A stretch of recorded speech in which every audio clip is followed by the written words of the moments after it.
सीताराम राजगढ़ गांव में रहता है। राजगढ़ गांव में सड़क आ जाने से गांव का विकास होना शुरू होता है। और कैसे हो सीताराम? सभी लोग शहर में काम ढूंढने जा रहे हैं, क्या तुम नहीं जाओगे? नहीं, मैं तो अपने ही गांव में रहकर कुछ काम कर लूंगा। पर तुम करोगे क्या? सोच रहा हूँ एक बड़ा सा घर बनाऊं और उसमें किराएदार रखकर अपना खर्चा चला लूं। पर तुम्हारे पास घर बनाने के लिए इतने पैसे कहां से आएंगे? घास का घर बनाऊंगा। हाँ, ऐसा हो सकता है। घास की तो हमारे गांव में कोई कमी नहीं है। देखना, बड़े महल जैसा घर होगा मेरा। सीताराम जंगल जाता है और वहां से बहुत सारी सूखी घास लेकर वापस आता है और उस घास को बुनकर घर बनाने लगता है। कई दिनों तक दिन रात मेहनत करने के बाद सीताराम का घास का घर बनकर तैयार हो जाता है। कई दिन तक ढूंढने पर सीताराम को एक किराएदार मिलता है। मुझे 2 कमरे चाहिए। मैं अपने परिवार के साथ यहाँ आपके गांव के स्कूल में पढ़ाने आया हूँ। हाँ हाँ, आइए गुरुजी। इतना बड़ा घर आप लोगों के लिए ही तो बनाया है। आ जाइए। सीताराम किराएदार को घर दिखाता है। किराएदार को घर पसंद आता है। कुछ दिन बीतने के बाद, अरे सीताराम जी, आपके घर में तो बहुत सारे चूहे हैं। ये तो रात को ठीक से सोने भी नहीं देते। माफ कीजिए गुरुजी, मैं आज ही चूहेदानी लाकर सारे चूहों को भगा देता हूँ। सीताराम दुकान में जाकर चूहेदानी खरीदता है और चूहेदानी की मदद से जंगल में छोड़ कर आता है। कुछ दिन तक तो किराएदार को कोई भी शिकायत नहीं रहती, पर जैसे ही बारिश का मौसम आता है, बारिश का पानी सीताराम के घास के घर में घुसने लगता है, जिसकी शिकायत लेकर किराएदार फिर से सीताराम के पास आता है। सीताराम जी, अब नई समस्या खड़ी हो गई है। क्या बात है बताइए, आप खुद ही चलकर देख लीजिए। किराएदार सीताराम को अपने कमरे में लेकर जाता है, जहां पर छत से बारिश का पानी टपक रहा है। ये देखिए, थोड़ी सी बारिश हुई नहीं कि पानी टपकना शुरू हो गया। अब आप ही बताइए, बारिश के मौसम में तो यहाँ घर के अंदर बाढ़ ही आ जाएगी।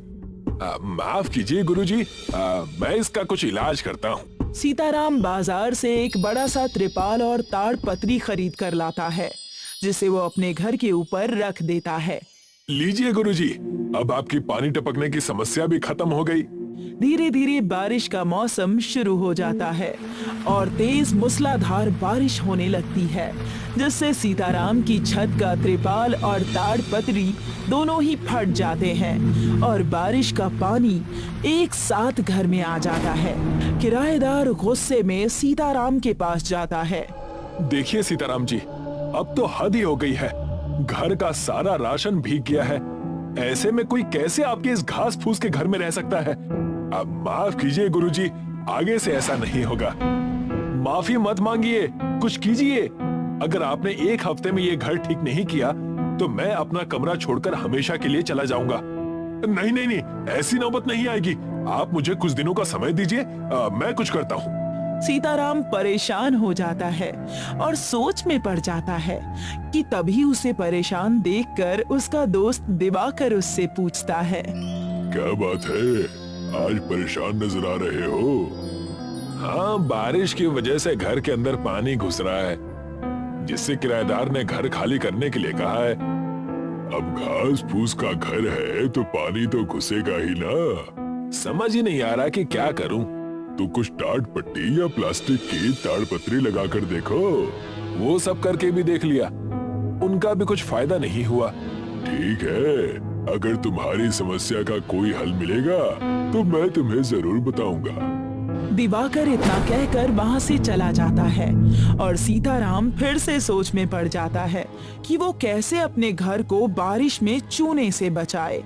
कुछ दिन बीत जाते हैं, पर सीताराम कुछ भी नहीं कर पाता और बारिश का पानी घर में घुसने की वजह से अब किराएदार घर को खाली करने लगता है। गुरुजी, कुछ दिन और रुक जाइए।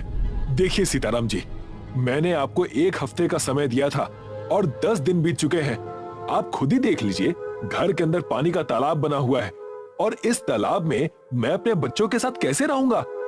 हे भगवान, बड़ी मुश्किल से तो एक किराएदार मिला था, दूसरा किराएदार कहां से ढूंढ कर लाऊंगा? और किराएदार मिल भी गया तो मैं इस टपकती छत का क्या करूंगा? सीताराम बहुत दुखी और निराश हो जाता है कि तभी उसके पास दिवाकर आता है। मुझे तुम्हारी समस्या का समाधान मिल गया है। क्या है? जल्दी से बताओ। दिवाकर सीताराम को एक किताब देता है। इस किताब का मैं क्या करूंगा? जब राम जी और सीता माँ वनवास गए थे तब उन्होंने जंगल में एक जादुई घास के पौधे से घर बनाया था जो कि उन्हें सर्दी गर्मी से बचाता था। और भी कई चमत्कारी गुण उस घास में है। किताब खोलकर देखो, तुम्हें सब पता चल जाएगा। सीताराम किताब खोलकर उस जादुई घास के पौधे को देखता है और खुश हो जाता है। वो किताब को लेकर जंगल में जाता है और जादुई घास को ढूंढने लगता है कि तभी सीताराम के पीछे एक शेर पड़ जाता है। सीताराम शेर से खुद को बचाने के लिए तेजी से दौड़ता है और जाकर एक बहुत गहरे गड्ढे में गिर जाता है। सीताराम जब गड्ढे में थोड़ा आगे चलता है तो वो देखता है कि सामने कुछ चमक रहा है। सीताराम समझ जाता है कि ये वही घास है। जब वो उसके पास जाता है तो उसे वहाँ पर एक वानर दिखाई देता है। तुम्हें क्या चाहिए सीताराम? मुझे ये जादुई घास चाहिए। इसके लिए तुम्हें मेरे 3 प्रश्नों का उत्तर देना होगा। अगर उत्तर सही हुए तो तुम्हें ये जादुई घास मिल जाएगी। हे वानर रूप धारण किए हनुमान जी, आप सवाल पूछिए। राजा राम कितने साल के लिए वनवास गए थे? 14 साल के लिए।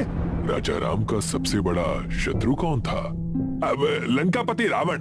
अब आखिरी प्रश्न, भगवान श्री राम को महापुरुष क्यों कहते हैं? क्योंकि एक राजा होते हुए भी उन्होंने अपने पिता के वचन की लाज रखने के लिए राजघराने को छोड़कर वनवास जाने का निर्णय लिया था। तुमने सभी प्रश्नों के सही उत्तर दिए हैं। तुम जितना चाहे उतना जादुई घास ले जा सकते हो।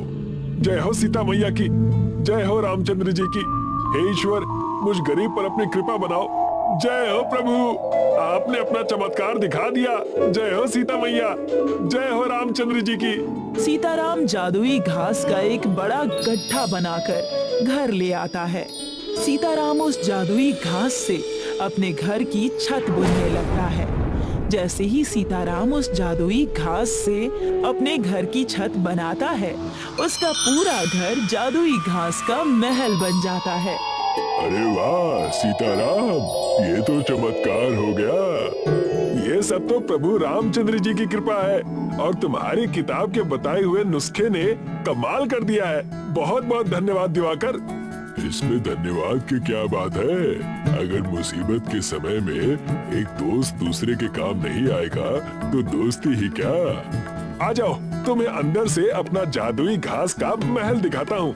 सीताराम दिवाकर को अपना जादुई महल दिखाने के लिए ले जाता है। जब ये बात किराएदार को पता चलती है कि सीताराम के घास का झोपड़ा जादुई घास का महल बन गया है, तो वो अपना सारा सामान लेकर सीताराम के पास वापस आता है।